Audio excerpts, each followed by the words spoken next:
organizing this event, I think, on a very important subject. And thank you for allowing me to give a few opening remarks. Is it okay? Can everybody hear me, or do I have to? Yeah. Okay. Then I just keep on talking. So this year we celebrate the 10-year anniversary of the Paris Agreement, and I think it's even more important after 10 years to show the world that the Paris Agreement is still alive, and at the same time that we all deliver on what we agreed 10 years ago in Paris. But let me start with the progress that we made since 2015, because sometimes if you read the newspaper or if you talk to someone, it seems that we're not getting anywhere, but that's not the case. We made progress. Temperature projections are lower, the economy is shifting to cleaner solutions, and more communities are acting locally to reach a global goal. And since 1990, the EU economy has grown by 71%, while emissions have dropped by 7%. And we have international cooperation to thank for that. And at the same time, we must acknowledge that there's still a lot of work to be done. Science now shows us that the long-term objective of limiting global warming to 1.5 degrees will almost certainly be exceeded in the near future, at least temporarily. And this is not a reason to lower ambition. It's in fact a reason of keep going. And keep going means that we should keep an eye on what's going on in reality, keep an eye on what's realistic, and make sure that we adjust to what is going on. And I think that it is clear that negative emissions play a substantial role in international climate policy. And that is why front-runner coalitions like this group, like the Group of Negative Emitters, are crucial in bringing together countries from all around the world with a shared purpose. Our climate policy has obviously focused on reducing harmful emissions and will continue to do so. But the scale of the challenge asks us to do more. So today we come together and discuss an essential second pillar of climate policy, carbon dioxide removal. And this part of climate policy requires new and creative solutions, and it offers business opportunities.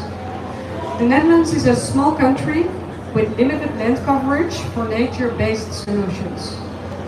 One technique will play a major role in our road to negative emissions. Capturing CO2 and permanently storing it is a necessary tool for reducing and compensating emissions that are difficult to reduce, and for providing carbon removals. And if you look at the volumes of CO2 that will need to be removed from the atmosphere, one thing is crystal clear. The capacity of CO2 storage and transport infrastructure need to be scaled up fast. And two concrete projects are being implemented right now just off the coast in the North Sea in the Netherlands. The first one is the Portals project. It's the first CCS project in the EU to enter the building phase. And the second one is the Aramis project, which is substantially larger with a capacity of 22 megatons per year. And in the meantime, Dutch businesses are already active in developing, testing and selling all kinds of CDR solutions. Examples include direct air capture, new forms of concrete, and use of flex as an eco-friendly and sustainable insulation material. But innovation alone is not enough. Turning good ideas into jobs and prosperity requires a well-functioning market, a balanced business case, and a clear future. Entrepreneurs need clarity. To turn the market for carbon dioxide removal into a smoothly functioning market, we must make some difficult choices. Not only in the Netherlands, but also in the whole Europe and the rest of the world. Only on the basis of a sound government vision can carbon removals take us to climate neutrality and beyond. We need to give removals a firm position in our climate policy. And this requires a solid scientific basis, a clear view of the role of the government, and the decisive development and implementation of new policy instruments. Climate policy is economic policy, and green growth is the basis of future prosperity. And we are determined to pursue this future together. In conclusion, setting the world on track for a 1.5-degree future is and remains the plan, even if an overshoot is likely. Let us prove to people who worry about commitment that we are committed and that we are determined and that we will work together. Let us give inspiration to people worldwide by getting it done. Let us show that getting to negative emissions is possible. Thank you.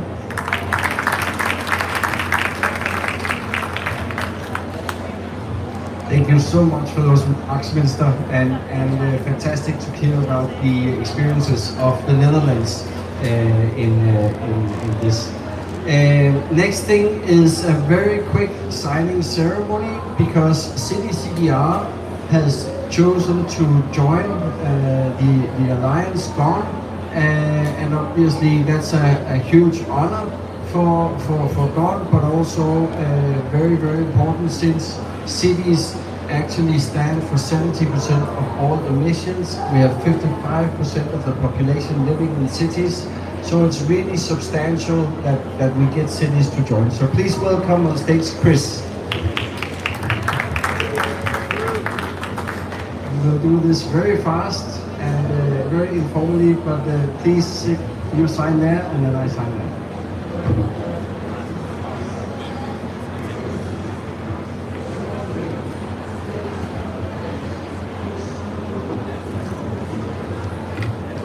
Big hand for CDC.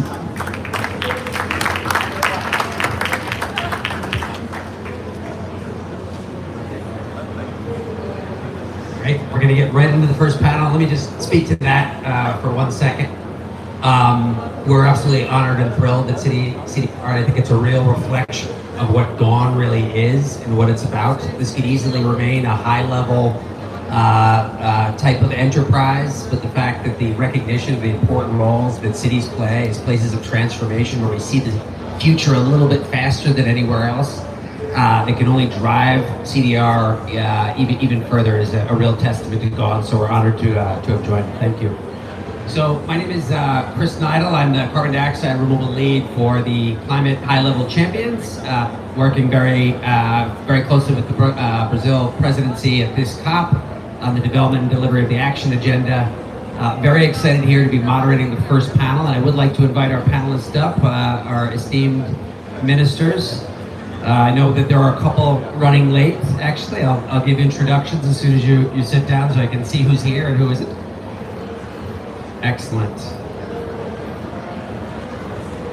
Great. So I think we might have one other panelist joining us in just a few moments. And so to give proper introductions, and I apologize, I did not get phonetic pronunciations of the names, but I will certainly try my best. So we have Patrick Brunings, who's the Minister of Oil, Gas and Environment with Suriname. Thank you very much, Minister, for joining us. Sari Multala, the Minister of Climate and the Environment from Finland, who will be joining us shortly. We have Seyom Bekonen, the State Minister of Planning and Development for Ethiopia, will be joining us as well shortly. Helena Dreisen, the Deputy Minister of Climate and the Environment from Sweden. And you've already heard as well from Minister Hermans, the Minister of Climate Policy and Green Growth of the Netherlands. Are you joining us as well, or are you, you're good? Okay, great. Oh, there we go. Where am I here? I didn't get the full list. I'm gonna say you must be Lars. Oh God, there we go. Minister for Climate, Energy and Utilities with Denmark. So thank you all so much for joining us. So this is a great opportunity. I say that GON is if you're a follower or participant in carbon dioxide removal, or if you care about maintaining 1.5C temperature change, is one of the most important entities to form in recent years that has an incredibly important role for us inside of carbon removal. We look for ways in which we can continue to help and support and grow it. So what we're going to do in this is we're going to kind of really get into the substance of what Gone is all about through the experience and perspectives of a core of its member nations and its growing membership. And it's appropriate to start with Minister Oga just to kind of lay out a little bit about what is Gone and what is it for. So I wonder if we can literally start with that level setting question. Well, in my mind, it's very easy because it's a simple choice. Either the climate target is gone or the emissions will be gone. So if you say no to the carbon removal, if you say no to opening the doors for the various technologies, if you say no for the effort to scale them on industrial level, then the climate target is gone. Easy choice. So for us, being a partner in Gone has been an easy choice because we need several routes to get the emissions down, and we also need to position ourselves in a place where what we will not achieve in the first half of the century, we will have a chance to catch up in the second. It's not a choice to be taken because it's, getting negative emissions on industrial scale is not easy. For the first 2 or 3 rounds, it will probably also be quite expensive. But nonetheless, it is needed. And I can say for my own country, Denmark, we will have huge difficulties meeting our 2030 target. We will definitely not meet our new 2035 target. That is, by the way, the most ambitious target I think any developed country has set of 82%. If you look at it in combination with our 70% target in 2030 and ambition on climate neutrality in 2045, I think we are positioned ourselves as among ambitious countries the most ambitious. Of course, I'm happy for that, so I just put it out there as a challenge because I would very much like to see our backs go beyond it. But the reality is that these ambitions can only be met if we have negative emission as a possibility, and we have carbon removals. So it's of course to capture and store CO2 from waste incinerators, from the remaining power plants, from the cement producers, refineries, and so on. It will go into biochar. We will increase the amount of forest that we have in our country. So there are various forms of technologies, and I hope that people will design even better solutions for us in the future. So easy choice. Either the targets are gone, or we will go for carbon removal. So let's go and force that, and immediately say thank you to Finland, to Sweden, to Holland, because the efforts that we collectively are putting in this is making a difference in Europe. We have the good fortune in Denmark that we have the possibility to store billions of tons of CO2, and our domestic needs is counted in the millions. So therefore, part of the solutions here is also working together, more countries to make this something that we can scale at industrial level. Absolutely. I think it's also worth recognizing that is what is Gone. You've given a good rationale for it, but I do want to just say and really underscore this. What you just laid out is quite sensible, and we've known this in different degrees for many, many years, but yet still very few countries, more growing, stepped up like the countries that are represented on this stage and those that are part of Gone otherwise. And that speaks a lot to the priorities of each country. So to kick things off, I wonder if everybody can give a round of applause for the members of Gone as loud as you possibly can so they can hear at home. So the work that they're doing. So let's get in. You just laid out from the perspective of Denmark, and I'm quite familiar with the strategy and the advantages that you have in certain areas of CDR. But from your perspective, what is required right now to scale CDR, particularly over these critical next 5 years that really we need to move on in order to have any possibility? For the first phase, I think it's of course it's a need for us to get some financial support. We can do that individually in our own budgets. There's also a need for working together with in our case, where the power plants are, that is cities. But that is not sufficient. To scale this, we need European solutions. And one example of what we need there is, of course, regulation of cross-border infrastructure. We need certainty that what is happening out there in the real world is counted correctly. And then we need to give this a value. And I think the ETS system in Europe, I mean, it's a jewel in our climate policy efforts, and so therefore we should also work on giving the carbon removal a commercial value inside the ETS system as a driver. And I think we will get there. I'm actually quite positive that the incentives there, not next year or 2 or 3 years down the line, but in the 30s, I think there is a real possibility that the price for ETS will then be sufficient, and then market will do the trick, and then we will see the scaling. Excellent. So moving on, Minister Brunings, I think one of the real virtues of GONE is that right out of the box, it represented many regions of the world, and it's only continued to move in that direction. And Suriname is a very different place than Denmark, and I wonder if you can, to state the obvious, but I wonder if you could speak a little bit to what the opportunities of CDR, why Suriname was one of the earliest joiners of GONE, and what are some of the barriers that you also see from a Suriname perspective?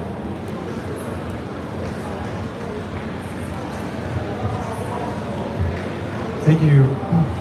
Well, let me start off with just to give a brief description of Suriname. It's one of the unique countries. It's one of the only 3 countries where we speak Dutch. That's my partner here. It's one of the smallest 3 countries in South America, about the north coast. It is also one of the 3 countries that is carbon negative. We have a forest coverage of over 90%, 93% to be exactly. And this carbon sink is very home to us, and we want to maintain that. And that is why we're also here. We see ourselves as the climate champions, actually. This is almost a model country, being carbon negative, and we will do everything to sustain that. But we have challenges. We have a number of challenges. We have gold mining activities in the interior, and of course that leads to deforestation. And we do need investments to protect that. We need investments to protect our coastal areas. We also have a very low-lying coastal area. And these investments, we're looking at climate financing, where that climate financing can come in. We have been able to accredit ITMOs, these valuable ITMOs, but for almost 2 to 3 years, we haven't been able to sell these. And it is kind of remarkable, as a carbon negative country, you would expect that almost people would be lining up to help out, but that has not been the case. So we've been working very diligently to accredit our first ITMOs over the 2021, and we've now stricken our first deal with the Deutsche Bank, actually, and I see here so public-private. So we do want to engage now the private sector and see that for the first time we will submit these ITMOs. So most likely next year we'll be able to sell our ITMOs. We also are very blessed because we recently found oil and gas in our offshore, high quantities. And this is the paradox that we're now in, being a carbon negative country, but having this huge opportunity in front of our coast in the subsurface. But because of climate financing is getting so trickling into our country, we will need to develop these hydrocarbons. Because we have pledged ourselves that we want to maintain this carbon sink status, and we will invest the revenues from the oil and gas into protecting our environment and its biodiversity and the people living in the rainforest. So that's a nutshell, Suriname. Looks a little bit like Denmark.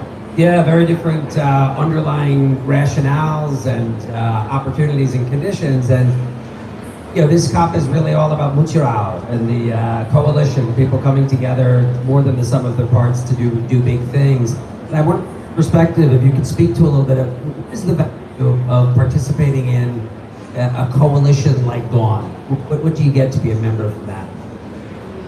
I think there needs to be a balance, right? There needs to be a set of members that really want to contribute in maintaining forests and reducing carbon dioxide, and countries that are already doing it, being an example almost. And again, like I said, we see ourselves as a climate champion. We have the removal engines of the world, our forest, but we need to sit together how we can maintain that and be an example to the world, because ultimately, you know, this is what the world wants to become, and totally carbon negative as a world. That's how it's our role in Dawn. Excellent. And Minister Multala, great to have you join us here on stage. One thing I would like to set up, this didn't get as much attention as it should, but it was highly significant. I believe Finland was the first and may still be the only country to, by law, pledge carbon negativity, which I think is a pretty extraordinary measure a few years back. But I think what's also distinct about Finland is that there is we've heard the forestry, nature-based sort of emphasis. You've mentioned biochar and BECCS. I think Finland has kind of an all-of-the-above approach as well, looking at novel and conventional CDR. So I wonder if you could outline for us a little bit about what the parameters are for the targets of development for CDR in Finland. Yes, first of all, I have to correct you and disappoint you a little bit. In law, it's only carbon neutrality, not negativity. But we say in our government program that after the neutrality, obviously, there comes negativity. So yes, what we're aiming at. But of course, I can't say that it's easy even for us, even though we are very forest country with a lot of forests. Also, at the same time, the climate change is challenging us because our carbon sinks are not as vast as they used to be, and the carbon. Then we also have noticed that we maybe thought that our natural carbon sinks would be the ones giving us the edge, but now we see that there will definitely be a big need for CDR, technological sinks, if you'd like. And I think, as Lars was saying, our biggest wish is that we would take European-wide measures. We see that we have already in place in our government program, we have incentives, tax incentives. We have also direct support that we would need to use that, but that won't be enough. That may be enough for the big first project to be in place. We have also an MU with Denmark for the storage. Permanent storage, but as we all know, storing it will, and also the logistic cost will be quite expensive. So I think the European-wide perspective and also a key value for the CO2, also in the usage. And so I think that would be very important.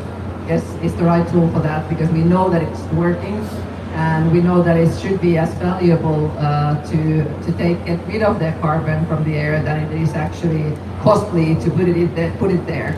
So I think we're definitely looking forward for the 2030, the 2040 legislation coming from the Commission, but maybe from the shorter term.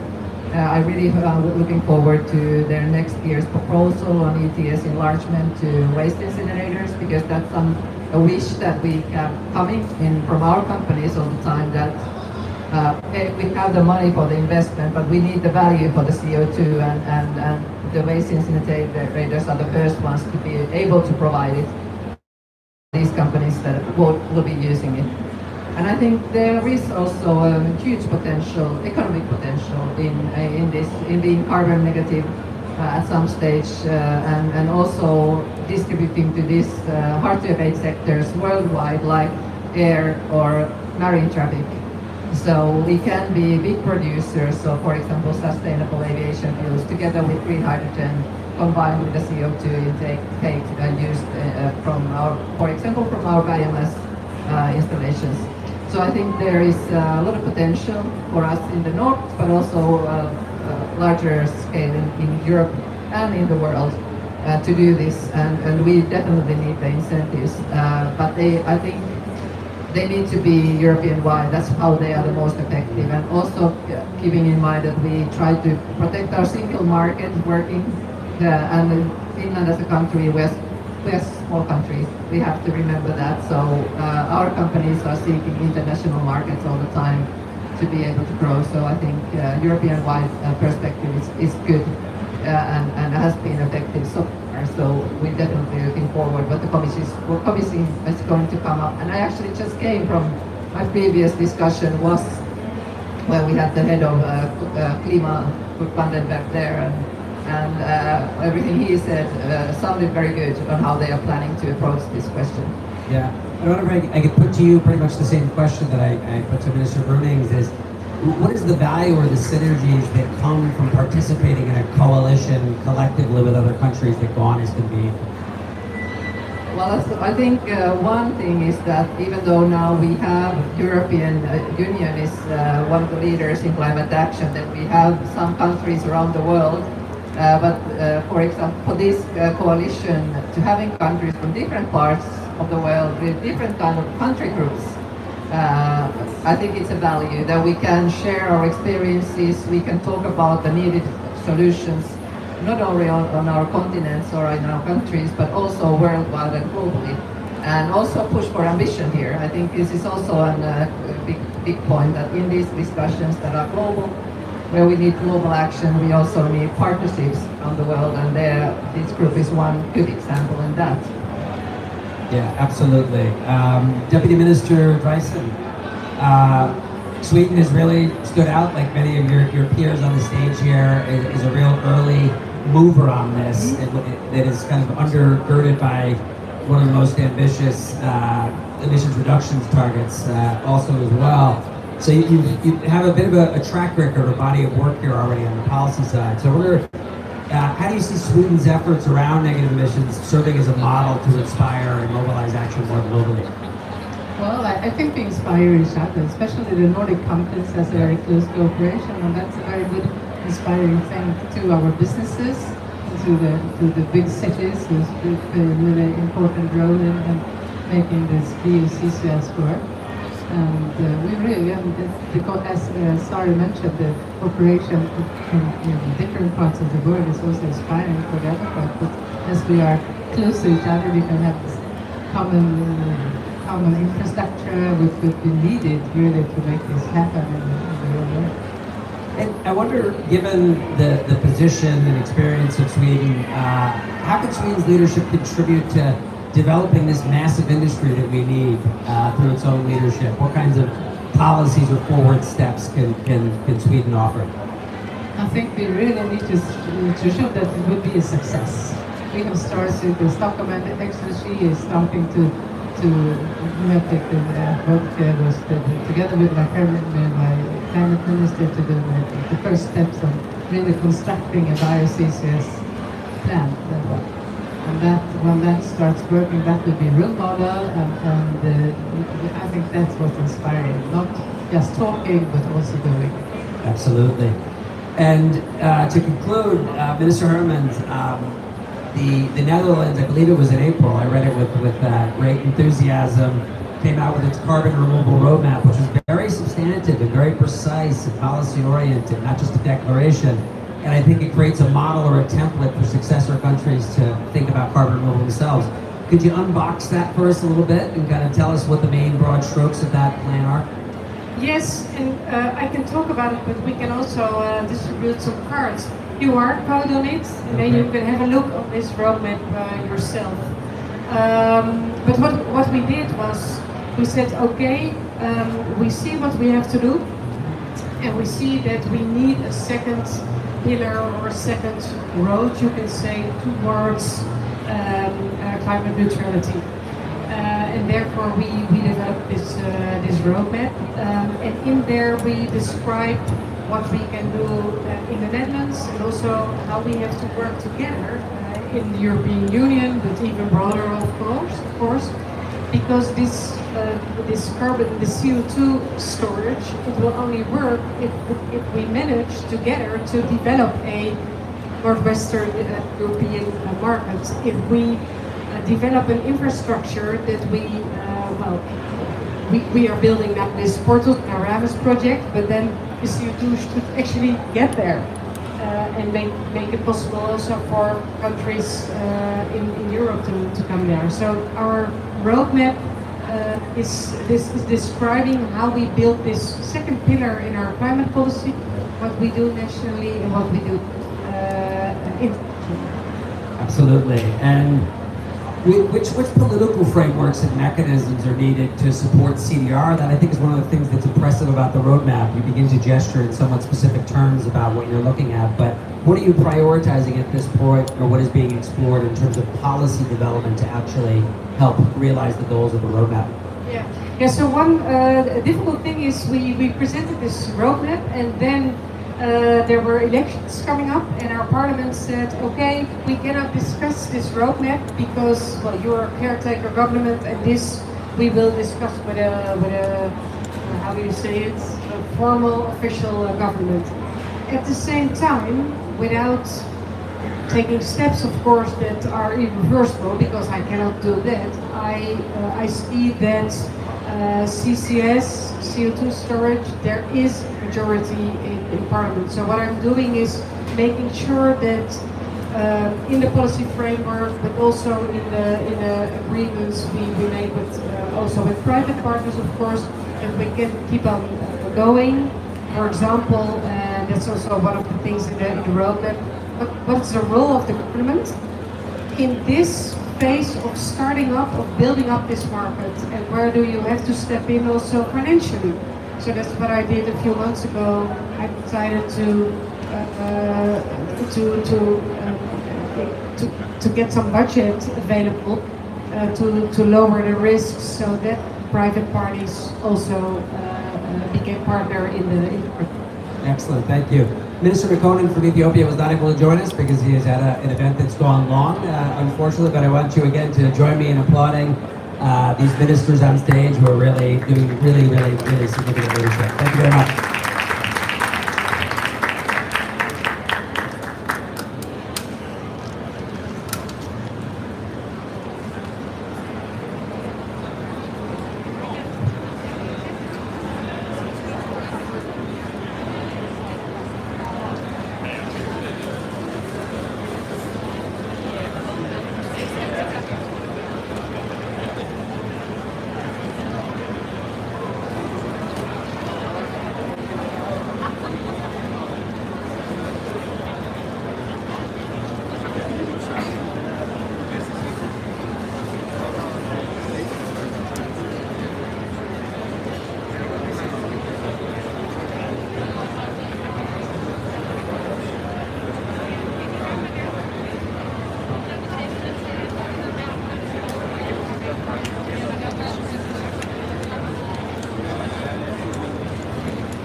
Right. I just want to make a shout out. Please stay, because the event is not over yet. After the political leaders, we will change to the thought leaders. So it will be worth staying, actually. Just give us 2 minutes for setting up the new stage.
Okay.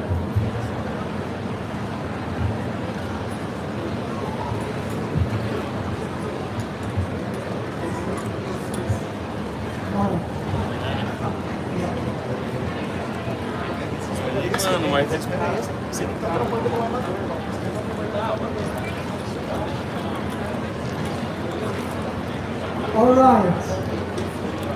We didn't quite manage to keep all of you.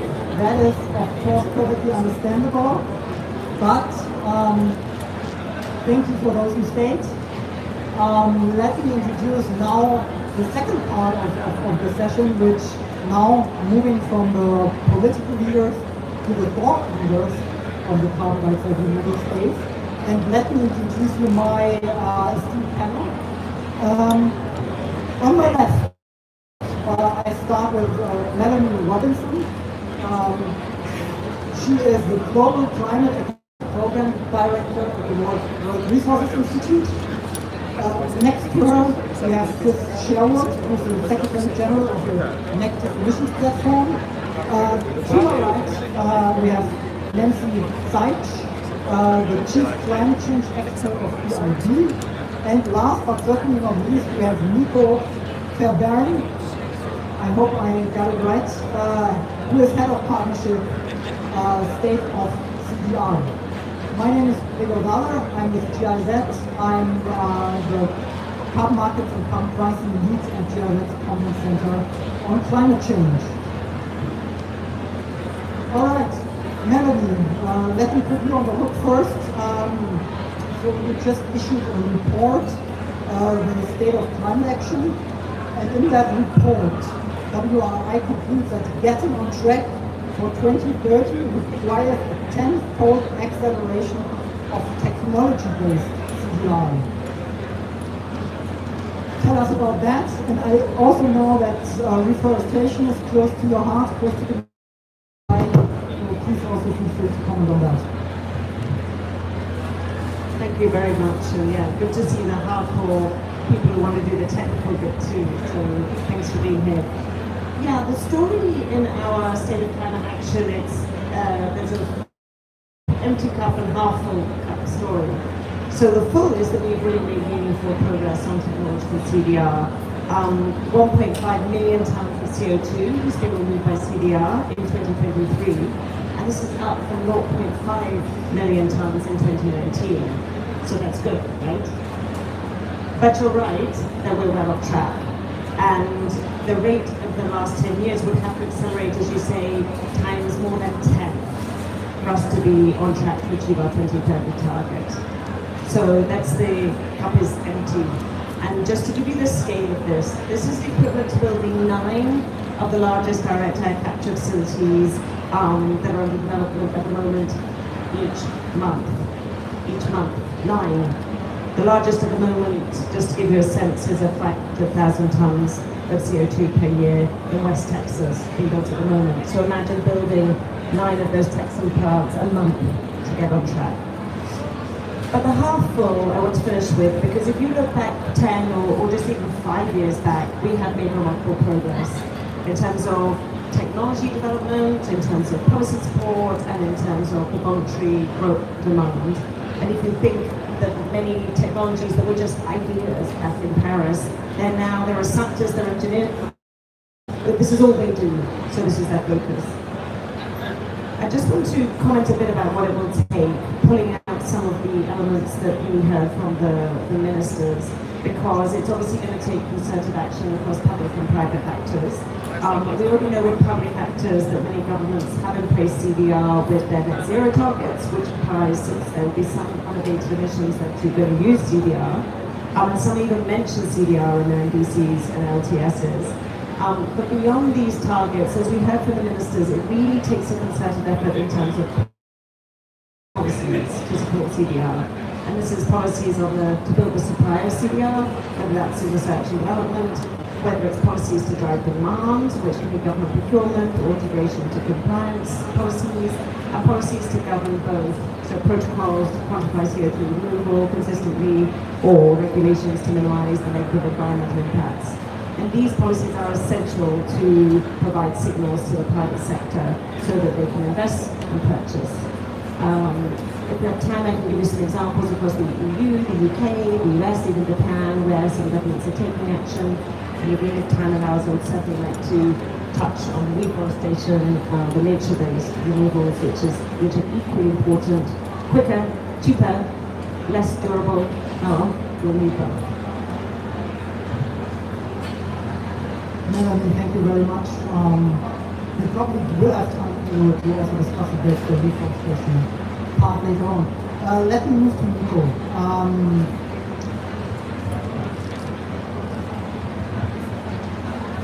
So, Nico, the state of CDI is gaps, particularly in the global carbon removal governance space. So maybe share a bit with us what are the major gaps and maybe also some solutions for them. Yeah, thank you for the question. So ever since I joined State of CDR, which was not that long ago, at the end of July, I've been focused on this issue that the organization has been working on for the past couple of years. State of CDR has analyzed the institutional landscape for carbon removal, looking at the private sector, the public sector, and civil society to try and understand where institutional capacity is maybe crowded and, importantly, where there are gaps. And analyzing institutions according to their geographic scope. So are they focused on a multilateral international scope, or are they more unilateral and domestic? And also assessing them against the criteria of their portfolio scope. So asking, are these institutions focused on a narrow set of CDR solutions, or perhaps a very broad portfolio of carbon removal solutions? And in conducting this landscape analysis, what the folks at State of CDR have found is that there's this governance gap, perhaps, at the intersection of multilateral, international scope and broad CDR portfolio. So there's sort of this dearth of institutional capacity there. So that's what I've really been focused on since joining State of CDR, and we really see a role for stronger international governance to scale CDR responsibly globally. And that might look something like what IEA does for renewables, what Mission Innovation is currently doing, but with a more expanded scope, and another analog, IRENA, the International Renewable Energy Agency based in Abu Dhabi. I'm really interested in what needs are facing the sector right now, and so I'm kind of conducting this listening campaign and talking to everyone across the CDR space, and especially focused on government delegations and ministers and their staff, to try and understand what needs they have that an international body could serve and deliver on. That's everything from shaping markets, sharing policy designs, sharing data, innovation and deployment, as well as facilitating policy design, which I already said. A little bit less exciting, but equally important, is what the structure of such an organization would look like. So these are also open questions about where the structure would sit within an existing organization, such as the UN, or outside of existing organizations, what its remit might be, and how its procedural framework might look. So as I've alluded to and already, I'm working on trying to identify these nations and governments who would be willing to champion such an idea and put it forth in international fora, such as COP. So if there's anyone in the audience today, or you know of anyone, or you work closely with government delegations, I would love to speak with you to talk about this idea. And I encourage everyone to continue to watch this space, as they say. It's an ever-evolving idea with lots of other experts focused on how we can create more global governance for carbon dioxide removal. Thank you for the question. Thank you. I think there are a couple of government delegations in the room, so please go to Nico. Let me still ask you a second question, because I think we have enough time for that. My understanding is that you've also worked a bit on innovation. What are the primary drivers of innovation in the carbon removal sector? I mean, you already heard a bit from Melanie about novel technologies. You might want to add to that. Yeah, absolutely. So we see innovation as a process of really taking new ideas to the gigaton scale. Evidence shows that successful innovation combines technological opportunity with market opportunity. So governments really have a role to play here in supporting CDR innovation by combining direct support for innovative activity like research and development and demonstrations with support for large and growing markets, which we know are essential for the carbon dioxide removal space. Support for markets might look like policy mechanisms such as investment tax credits, production tax credits, government procurement. I've been closely watching what's happening in the United States to understand some of the options at our disposal to procure and support the CDR deliveries. We also know from innovations like renewables that innovation systems are global and that global coordination can really accelerate progress. So I'm interested to see the synergies that can emerge from global, international, multilateral collaboration, such as the governance gap that I was just speaking about. All right, thank you. So I think we have touched now on technology, on innovation, on governance, but I guess that all won't fly if we don't have the finance for that. Nancy, unsurprisingly, that's a question I will direct to you. From your perspective, representing the multilateral development bank, what are the opportunities for financing investments in both, be it novel or be it nature-based carbon dioxide removal? Oh, thank you very much for inviting the EIB. It's always nice to be in the pavilion of one of the shareholders. We do 90% of our in the EU, and we do 10% of it outside in developing countries all around the world. So we have this opportunity to take some of the technologies that are emerging in the EU and think how they can be used in the rest of the world, but also listening to ideas and solutions that are coming from the developing world and bringing them back to Europe. So in our new climate bank roadmap, we are staying the course on climate and nature, and particularly that involves the 1.5 degrees temperature goal. So as we heard from some of the ministers, the 1.5 degrees temperature goal, as we know, is absolutely critical, but it involves us accepting some scenarios with overshoot. And since we cannot bet the future of humanity on technologies that we don't have, that we hope are going to magically emerge in 2040 or 2045, we have to really start looking at that now and try and limit the overshoot as well. So our target is to exceed 50% of our financing in mitigation, adaptation, and environmental finance. And of course, when we think about the natural solutions for carbon dioxide removal, for carbon sinks, we're obviously looking at mitigation solutions, which are also often nature solutions. And in many cases also adaptation as well. So we're not only looking at them from the point of view of carbon removals, but also social benefits. So for example, you can have coastal protection from mangrove restoration, but you can also by putting green roofs and all sorts of other green planting in cities, you can address some of the extreme heat in cities, which is being experienced all around. So some of the things that we are financing through various different mechanisms is afforestation and reforestation, peatland restoration and re-wetting, which I would like to highlight also reduces fire risks, which is a very big issue for some parts of the world. Seagrass and kelp forests we see as having huge potential as well, and regenerative agriculture. I would just add a word of caution. There's two things we have to think about with all of this natural solutions. One is to make sure that we're doing this in a way that supports and restores biodiversity, because if we do it in a way that actually harms biodiversity as sort of like a single crop, as it were, we're actually just creating another problem for humanity. And the second thing is the social issue in terms of the value of land, and making sure that by creating a business opportunity for the natural, forest resource, shall we say, that we are not actually pushing people off the land by making it too expensive. And then we have lots of different opportunities for private capital to come in, financing solutions like innovative funds. There's many innovative funds. There's green taxonomies. We can include these solutions clearly with clear guidelines in green taxonomies, which can also help with issuing green bonds. We have some other examples like debt for nature swaps, which actually we've been putting forward, and we've done a few of those with our colleagues at Inter-American Development Bank, and we see that there's huge potential there. And I would say that in all of these where we want private investors to come in, the disclosures and investor confidence is really critical. And so again, we come back to the fact that we must address the social safeguards and the biodiversity at the same time. Now if we look at financing for the non-natural technologies, we have obviously CCS, CCU. We are looking at that, we've been looking at that for many years, supporting the sort of piloting and the medium scale.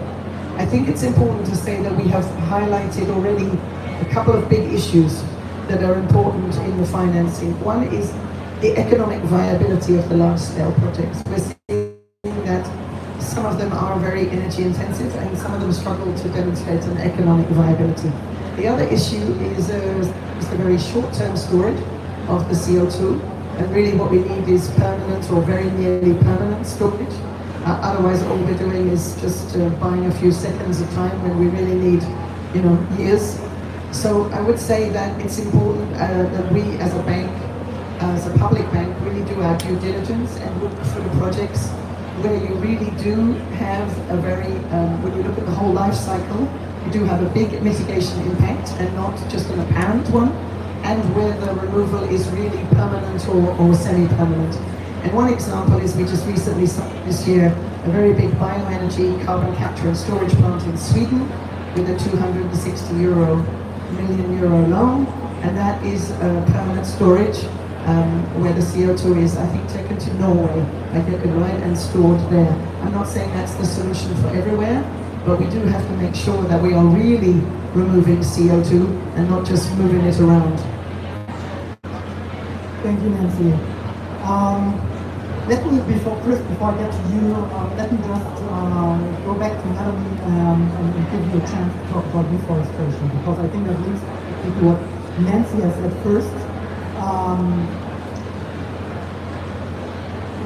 How can reforestation deliver substantially on carbon dioxide removals? Where do we stand there?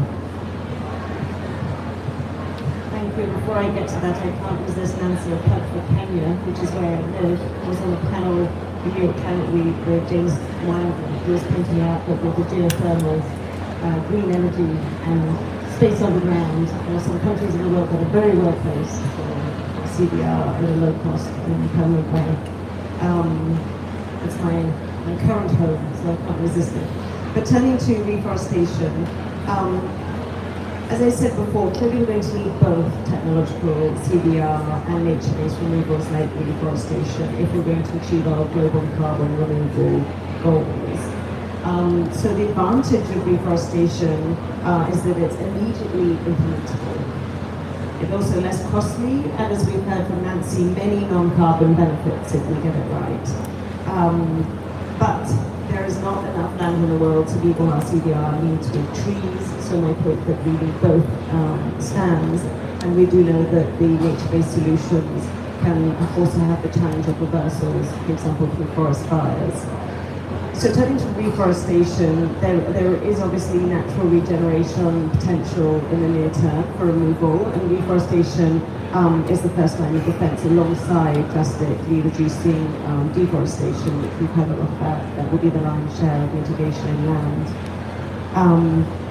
When we think about what we need to do and look at the state of climate action, global reforestation efforts are not faring much better than the carbon removal, technological removals that I talked about, I'm afraid. So if we look at the data, 2010 to 2020, 56 million hectares were reforested. This is the size of France, roughly. That's the tree forest gain that was experienced. But if we want to get on track for the reforestation we need to do 100 million hectares by 2030 and 150 million hectares by 2035. So, nearly a 2 times effort by 2030. You recall I said a 10 times effort for technological CDR, but nearly a 2 times effort by 2030. And I would say that if we look at the equivalents in Brazil, in DRC, in Indonesia, which have got 40% of the land-based mitigation potential, it's been a bit mixed.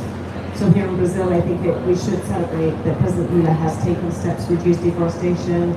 He's revising the national plan to restore 12 million hectares of degraded land. And of course, we've had a TFFFF.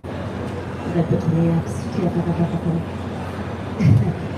And in Indonesia, on the other hand, we've had the recent developments of expansion of oil palm and other commodities and mining, which suggests some backbidding. And also in DRC, some protected forest areas have been opened up to oil drilling. So here, if we really want to make progress, we need what Nancy's offering, some secure long-term financial mechanisms, but we need enforceable policy frameworks, strong incentive structures, and governance mechanisms that allow the full support from and benefits going to the communities. Thank you. Thank you.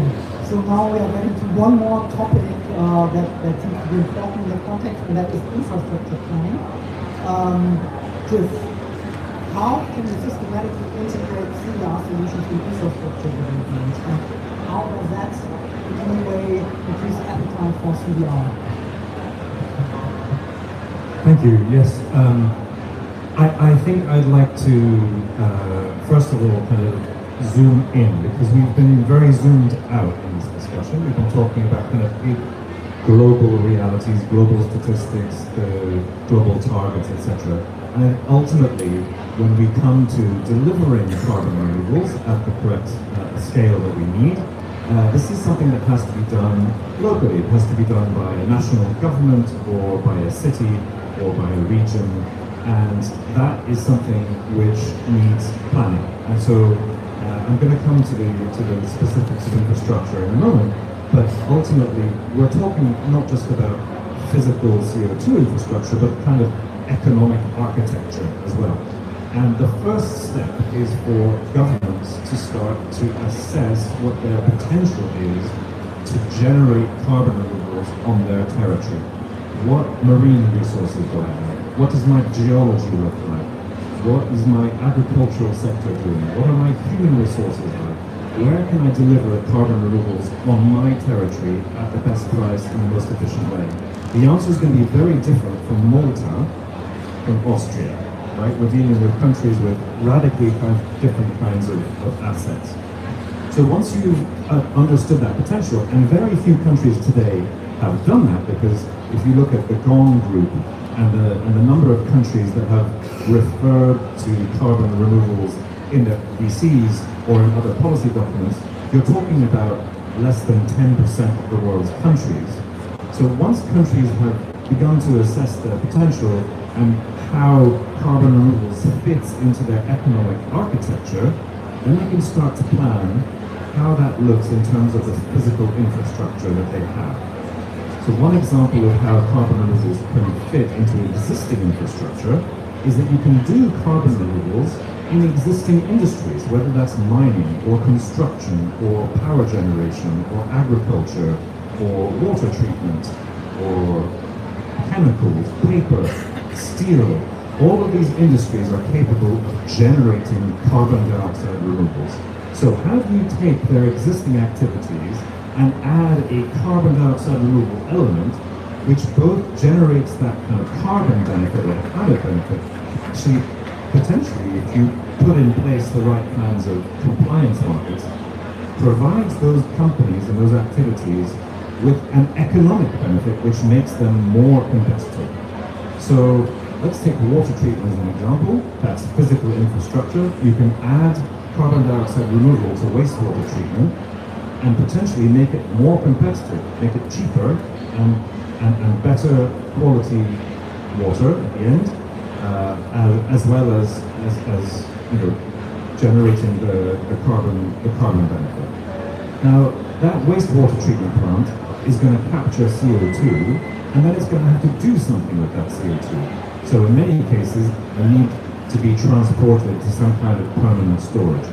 That is not the case for all carbon methods, but it is the case for many of them.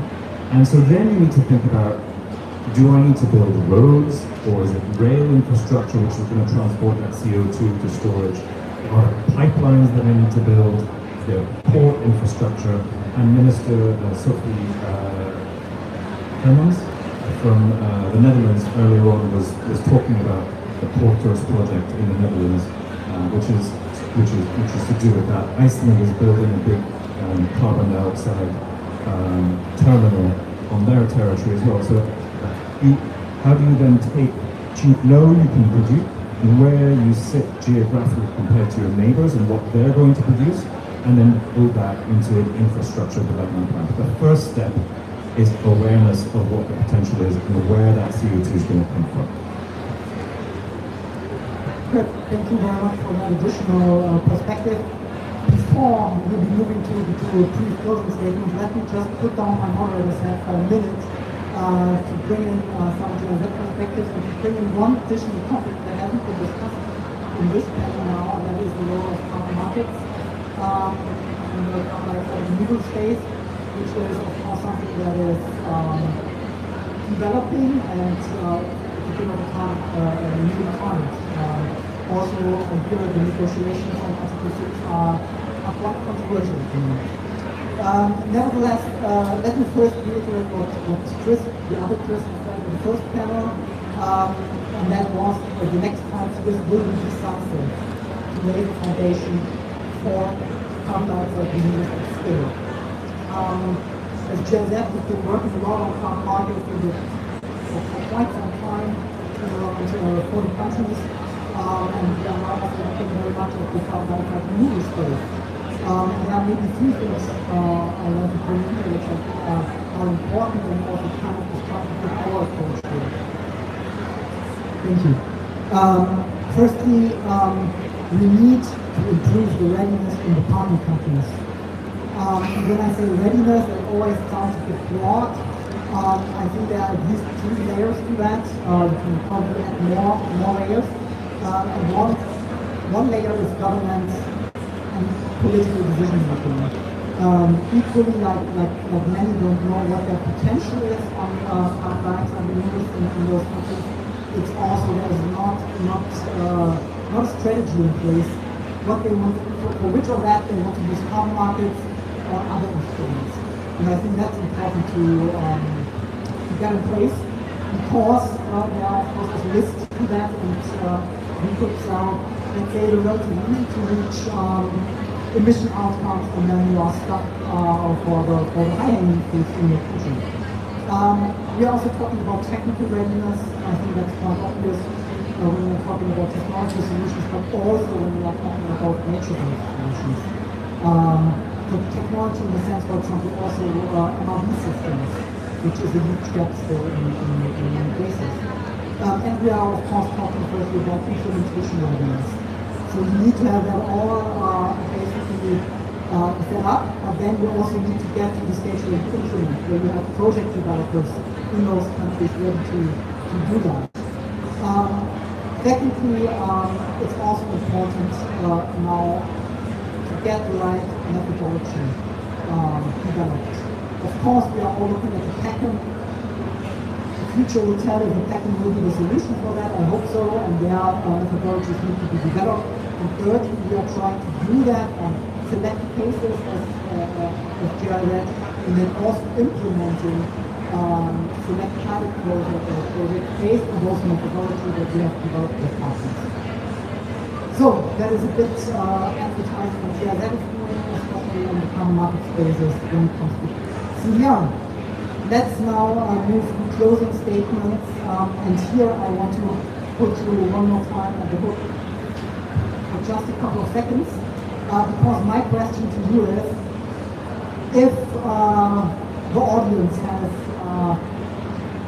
fell asleep for the last, let's say, 45 minutes, or had a heat stroke, which is a risk here, then what would be the one key message that you would like the audience to take home from this panel? I have 2. One is the scale of the challenge. We need to double the rate of restoration by 2030 and times 10 the rate of technological CBR. But the second is the opportunity. When I hear this panel, you need political will, you need planning, policy, pipeline, infrastructure, and finance. Those are exactly the same things in every single conversation that I'm involved in that you need in order to drive the change.